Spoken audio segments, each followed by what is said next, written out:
I haven't done a pregnancy vlog in so long. Hello, I'm back.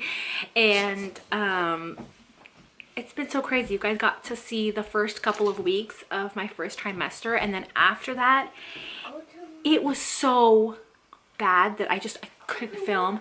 Then there was a lot of stuff going on. My husband started a business, and so we had to kind of focus on that.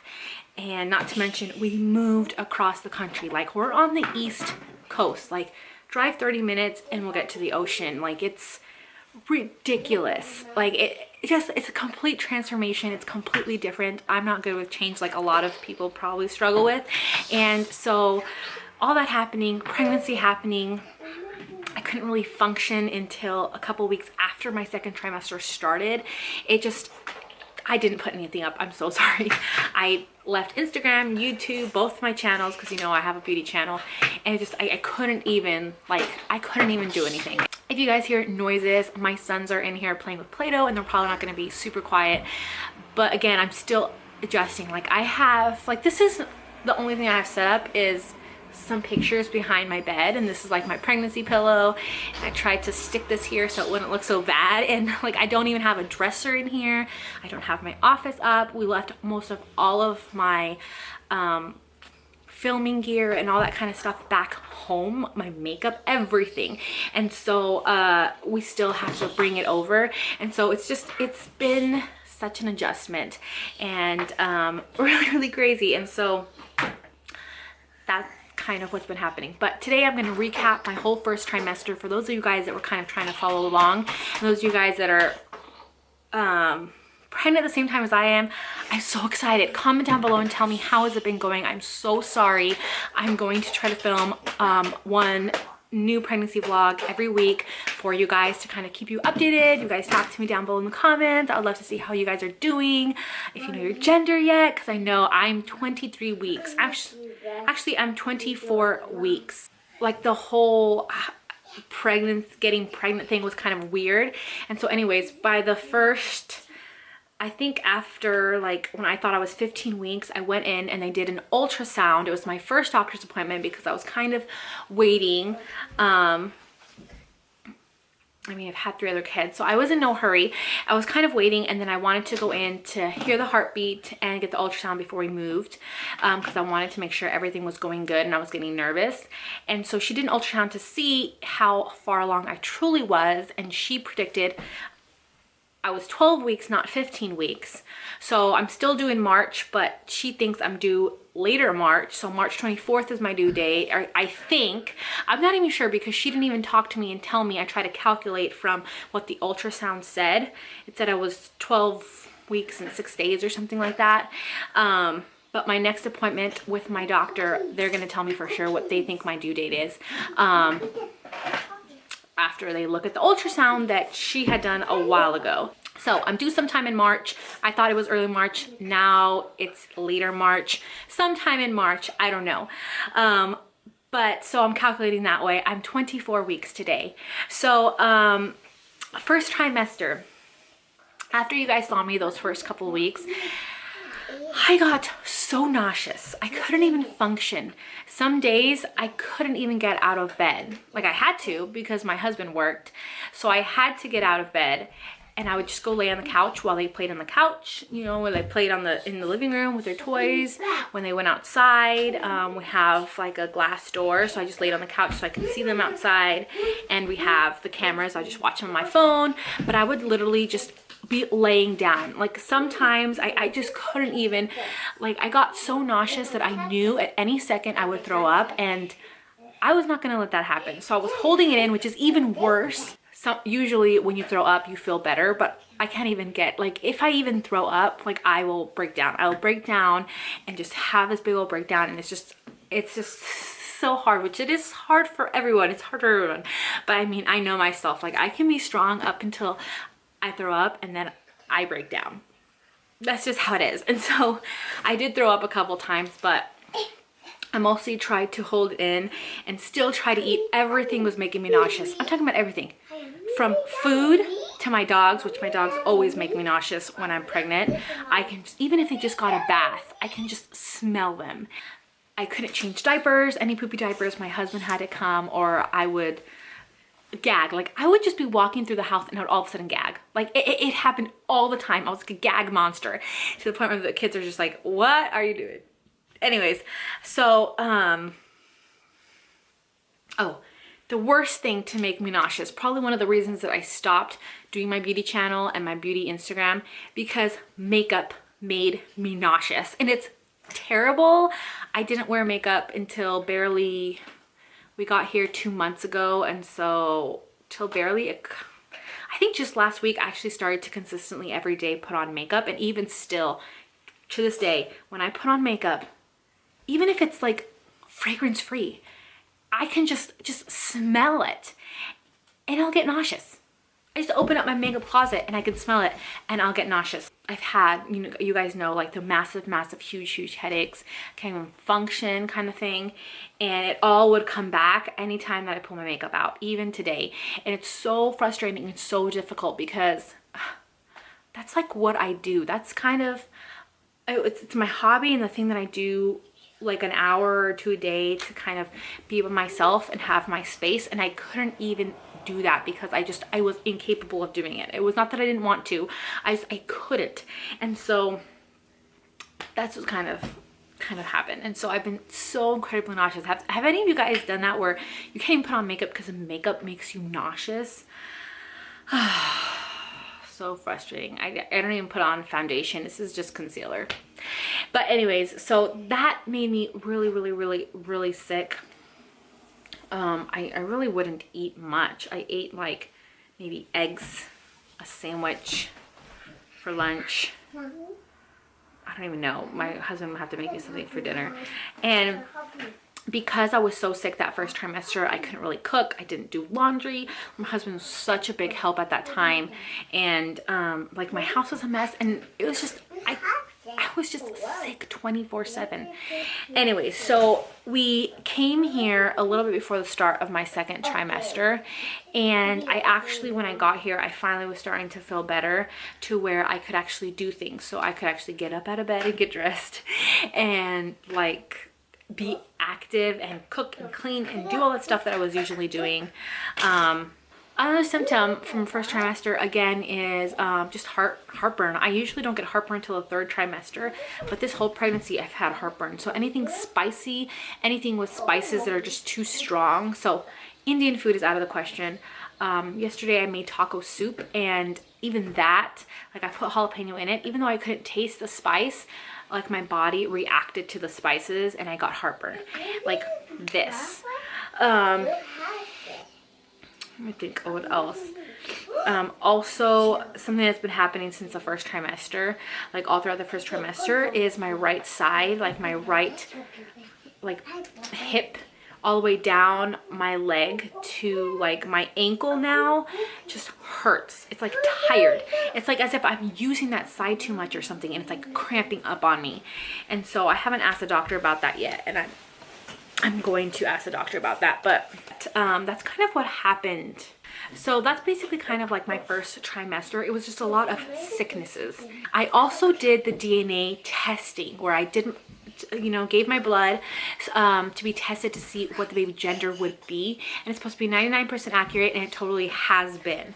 So I did that at 12 weeks. I did that because in that ultrasound she kind of made a guesstimate, but I wanted to know for sure. And so, well, mainly because I wanted to know before we came out here, so that if I didn't have to bring all my boys' clothes, I could just store it back home, and I didn't have to put so much in the trailer. Anyway, so I did the DNA testing. I'll put the link down below if you're interested. I just bought it online. It got sent to me. I did it all myself and sent it back. It was fairly inexpensive. And I mean, honestly, we don't do anything cool like that if it's expensive. Everything we do is cheapies, inexpensive stuff, and it worked really well. So I'll link it off down below. But it came back in an email like a couple days later. Do you want a boy or a girl?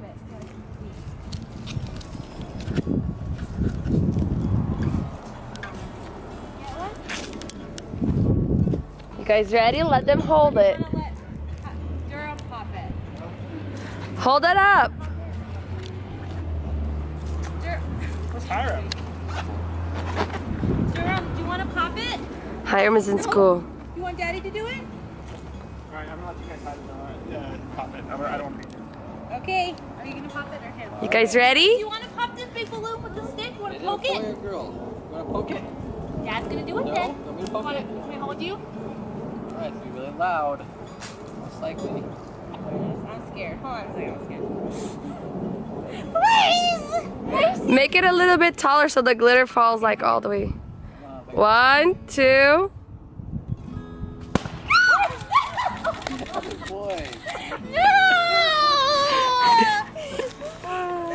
The lady was right. It's your fault! Mom, it's your fault! Well, I am a man. So. Oh my gosh. Another kid. It's a boy! It's a little boy. Woohoo! You poke it. We want to see if there's a Look boy or it. girl. This means we're gonna have a boy. It's blue. Did you guys have a feeling? No. And I'm having a boy. I'm having another boy. So I have 3 boys already, and I'm having another one. When I found that out, I wasn't like disappointed. I was just like, well, it is how it is. Like I think I had a couple moments where I'm like, why can't I just make a girl kind of thing, where you know, I was upset, but I wasn't upset about what I was having. So it was just like, really, like, this could be my last baby and I don't have a girl still. Like, I feel like I'm being forced to have a 5th baby because I want a girl so bad. Anyways, but I'm totally fine with it. We're super excited about it.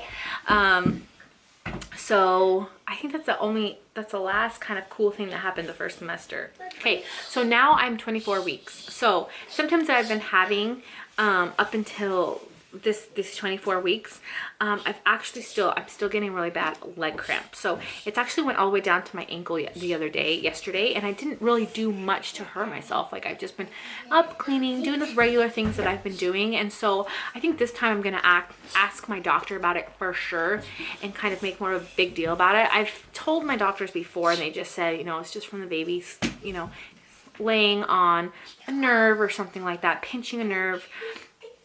And I'm usually like, yeah, it's fine. It's only a little bit. But now I'm like, okay, this is kind of making me nervous because I've had this since baby was even big enough to pinch anything. And this leg has just been tired. And I didn't really pay too close attention to it because there were so many other sicknesses going on. I was so sick I couldn't get up anyways that I didn't really pay attention to it. It was just kind of another thing that just added on. But now I'm thinking about it, like, if it was like the baby sitting on a nerve, it probably wouldn't have been happening since the first trimester. So I'm gonna ask my doctor about that for sure. Coming over here to the East Coast, everything's completely different than Arizona. So Arizona, I love the way that they do things. It's probably because I'm just used to it, but I love the way that they do things. The hospitals there, the doctors there, they have birthing centers there, and here they only have one hospital.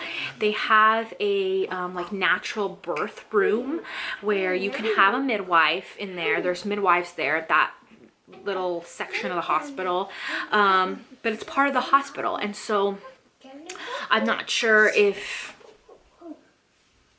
like, I wanted to have a natural birth. You guys know I am going to have one, and I wasn't sure if, you know, the midwives, you see them in an office prior, like, I don't know if they have like their separate office where you go do your checkups there, or if you have to go to the hospital to do checkups, or if you have to find your own midwife, then they can just come to the hospital with you, because I know they have midwives there. So it's just, everything's just so confusing. And I tried to Google midwife near me, and just the hospital always pulls up, and there's no like birthing centers or anything like that here. Even when I was trying to find my doctor, because I found a doctor at first, because I thought the doctor could go in there with me into that section of the hospital to when I'm giving birth, and I thought, okay, that way he can be there and, you know, I'm still giving birth, but apparently no. So when I found a doctor, it was so hard for me to find the website with their office. And their office, it's like it's like all the doctors are under this big huge name, and then they have little offices that are like little suites, but it's like it's not like one office, you know what I mean? I don't know, it's just so confusing here. There's a bunch of other things. Like this last week when I went and got my blood work done, I saw the doctor and met him. I had an ultrasound done to check the baby's anatomy, and everything was good. My blood work, everything was good. He told me that he does the circumcision. My OB does my baby's circumcision. So in Arizona, they have a hospital pediatrician that comes in and they'll offer them to do it because they do that every single day. That's what they do. They go do circumcisions at the hospital, and they check on the baby, and you know, they're the pediatrician for the hospital. Or you can go to your own pediatrician and have a circumcision done. You don't have your OB do it.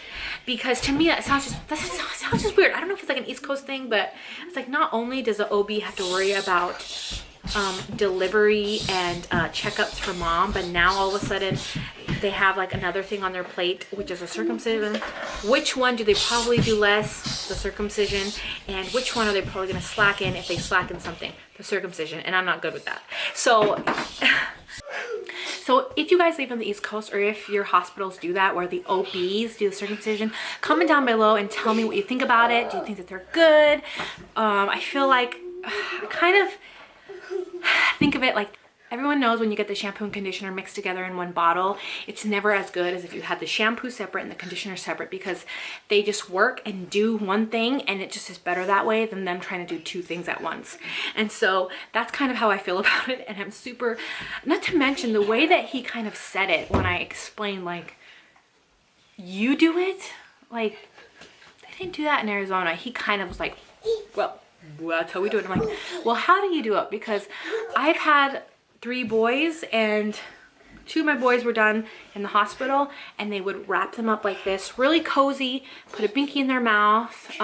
Obviously the bottom was open so that they could do their business, and they did it in like 1 or 2 minutes, super quick, and the baby never cried, and the recovery of the baby was always better. My first son, I took him to a pediatrician separate from the hospital. They strapped him down like this. They strapped his legs down. He was crying for 5 minutes. They couldn't do it, and for like 5 to 7 minutes. And they didn't give him a binky. Like, it was traumatic. The recovery for him was so difficult. He would cry and cry about it for like 2 weeks. And it just has to do with, I feel like, how the experience is. And I told him that, and he was like, we just strapped him down. And acted like the baby had no feelings. And so I kind of was like, I'm not liking you so much right now, and I don't have to come to you. I don't have to give you my insurance's money, because it's not my money, but I don't have to do that. And so at first I kind of like put it aside, but then after I started thinking about it, I'm like, you know what? His attitude was stuck up and stinky, and I didn't like that. So I don't think I want him to be touching my baby. So I don't think I'm gonna go back to him. I think maybe I'll go one more appointment to him. So yeah, that's kind of what's been happening for my 24 week. This is probably a super long video as I recap kind of everything that's been going on. Let me know down below what you guys have been up to, how many weeks you are, your due date, all that kind of fun stuff. Introduce yourself. I think that's it. Thank you guys so much for watching, and I guess I'll see you guys next time.